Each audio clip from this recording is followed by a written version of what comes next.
الحمد لله الذي خلق الموت والحياة ليبلوكم أيكم أحسن عملا وهو العزيز الغفور. وأشهد أن لا إله إلا الله وحده لا شريك له، وأشهد أن محمدا عبده ورسوله، أصدق الناس قولا وأحسنهم عملا، صلى الله عليه وعلى آله وصحبه أجمعين. أما بعد، فإن أصدق الحديث كتاب الله، وخير الهدي هدي محمد صلى الله عليه وسلم، وشر الأمور محدثاتها، وكل محدثة بدعة، وكل بدعة ضلالة، وكل ضلالة في النار.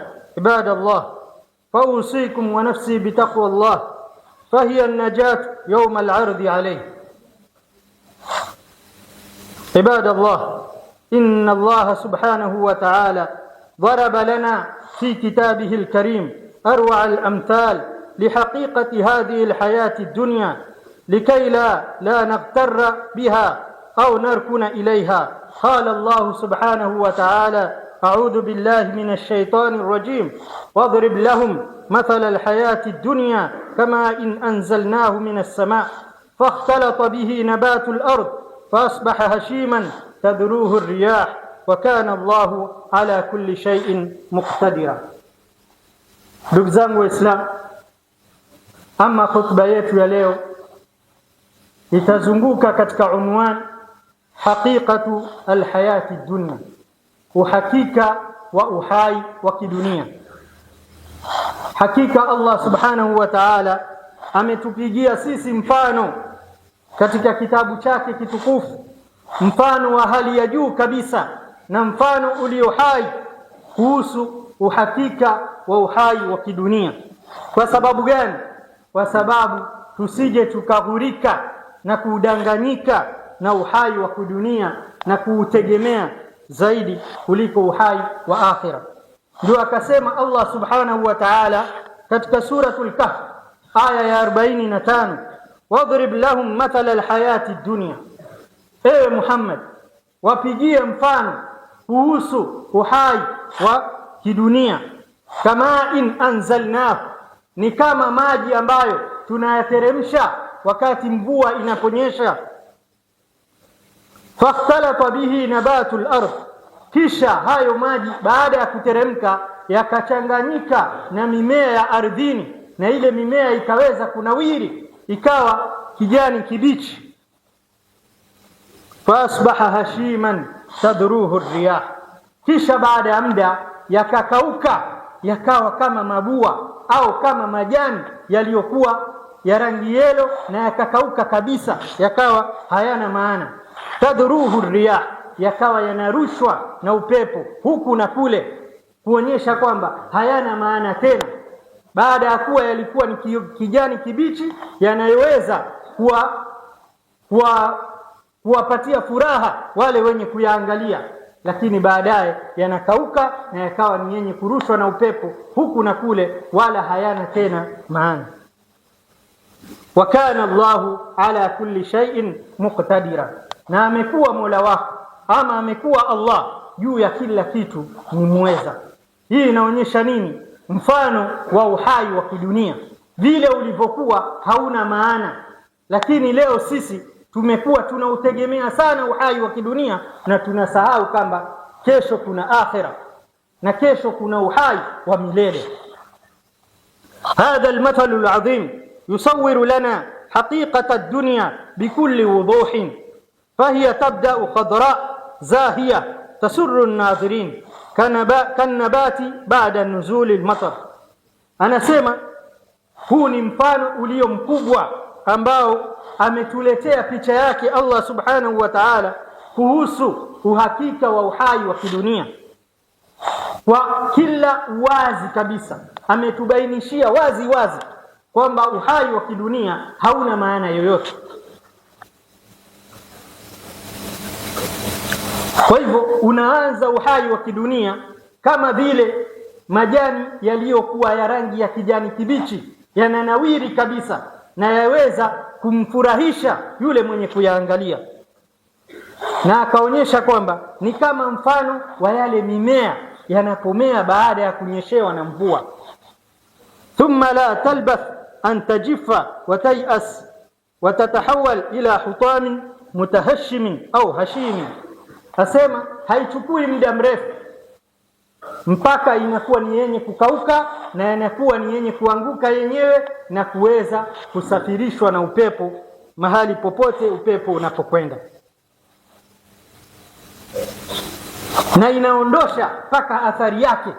Ule upepo ukija unaondosha paka athari ya ile mimea iliyomea ambayo juzi yake yalikuwa ya rangi ya kibichi. Fala yabqa minhu shay, kisha hakubaki chochote katika mimea kama ile. Inakuwa kama ambaye ile ardhi haijawahi kumezwa mmea wowote. Wakadhalika hiya dunya shababun yatba'uhu haram wa quwwatun yaqibuha dha'fun wa jam'un lilmal yatrukuhu al-insan khalfahu. Asema hivyo hivyo ndivyo ulivyo uhai wa kidunia, hivyo hivyo ndivyo ulivyo uhai wa kidunia, kwamba ubarobaro unakuja kisha unafuatwa baada yake na uzee. Nguvu zinakuweko kisha baada yake zinafuata na udhaifu na kukusanya mali ambayo yanamdanganya huyu mwanadamu, lakini hajui baada ya muda kidogo atakuwa ni yenye kuyaacha nyuma yake na kwenda peke yake. Hakuna aliondoka na magari yake, hakuna aliondoka na majumba yake, hakuna aliondoka hata na nguo zake zile alizozivaa, isipokuwa anaondoka na sanda ambayo ni mavazi ya hali ya chini kabisa. Hakuna tofauti baina ya tajiri na maskini, wote wanavaa nguo hiyo hiyo moja.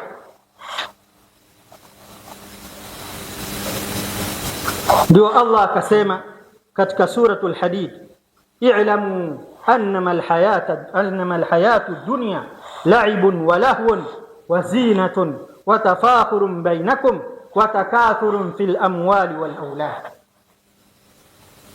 Allah anatuonyesha kwamba uhai wa kidunia si chochote, akituambia kwamba jueni ya kwamba hakika huo uhai wa kidunia ni mchezo na upuzi na mapambo.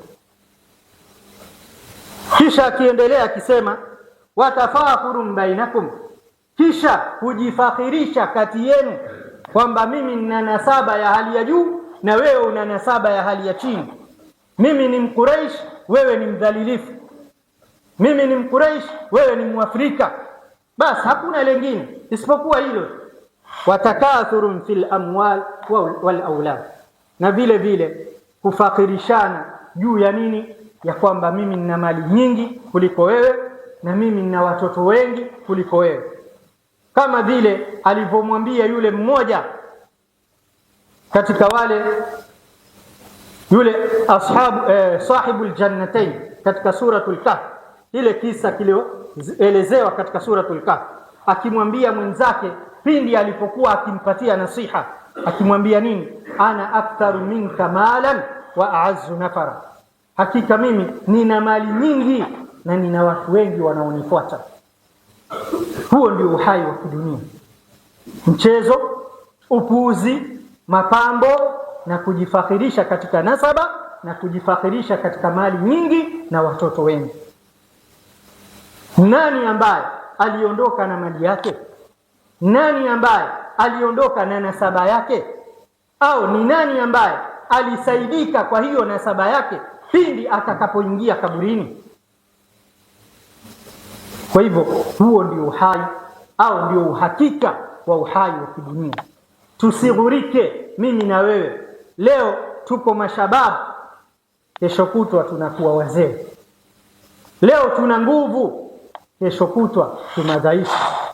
Leo tuna mali, kesho kutwa ni mafakiri. Huo ndio uhakika wa kidunia. Kwa hivyo tusije tukadanganyika na uhai wa kidunia.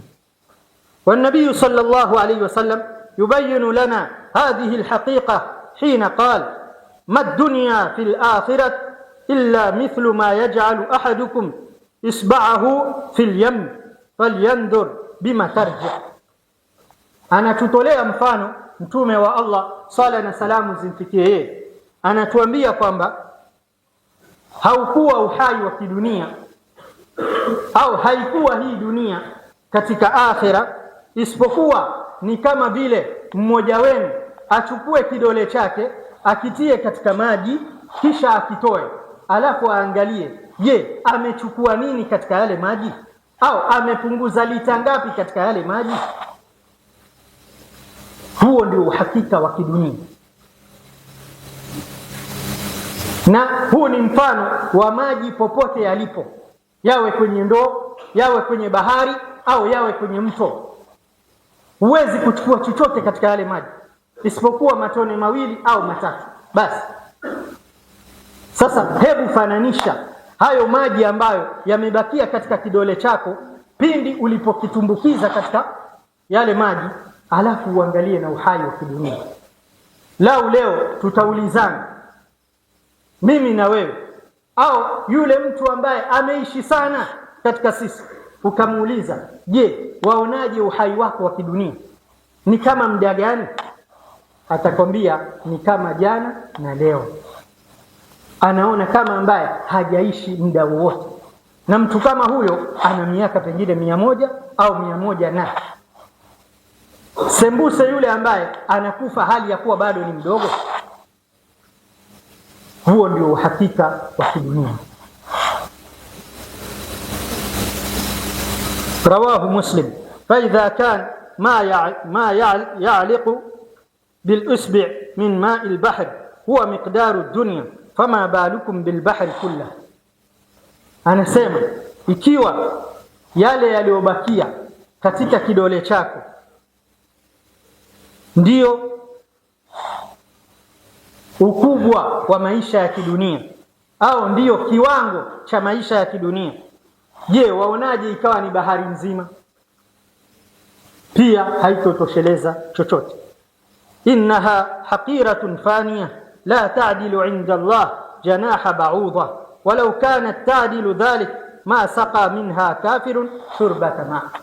Anasema huu uhai wa kidunia ni kitu chenye kudharaulika mbele ya Allah, kwani ni uhai ambao ni wenye kumalizika, au ni kitu ambacho kinamalizika, hakibaki na mwanadamu yoyote, na wala hakiwezi kufikia ukubwa wake mbele ya Allah mfano wa ubawa wa mbu.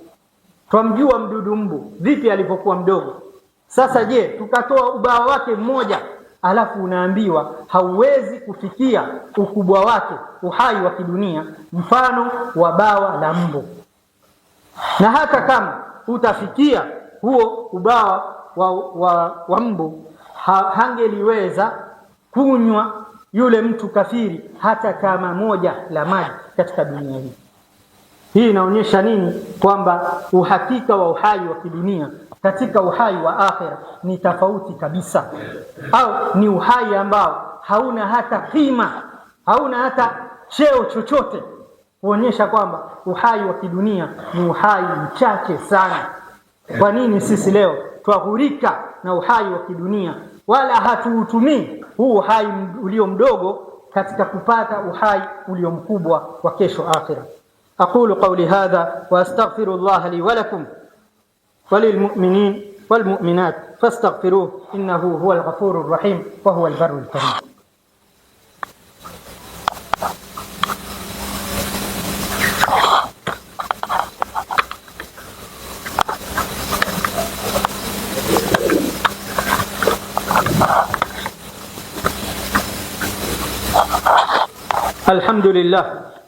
الحمد لله على إحسانه والشكر له على توفيقه وامتنانه، وأشهد أن لا إله إلا الله وحده لا شريك له تعظيما لشأنه، وأشهد أن محمدا عبده ورسوله.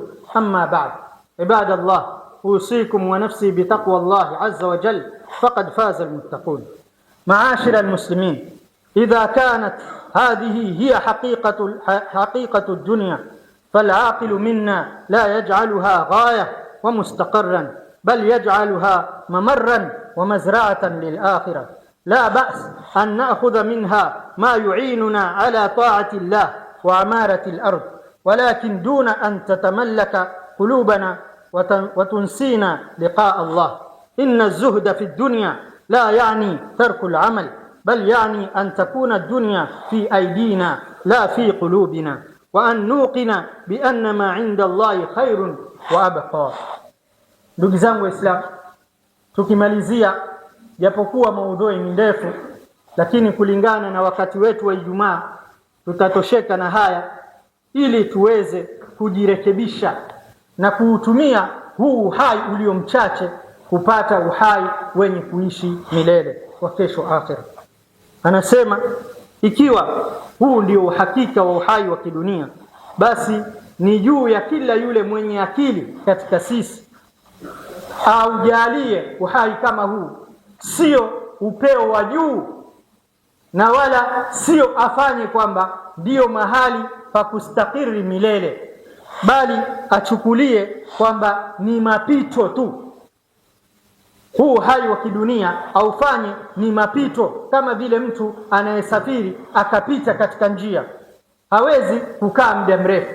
Kwa hivyo na wewe ufanye huu uhai wa kidunia kama mapito. Wa mazra'atan lil akhirah, na vile vile makulima ya kuweza kuvuna kesho akhira. Uwe wewe utalima hapa katika hii dunia, lakini mavuno yako utayapata kesho akhira.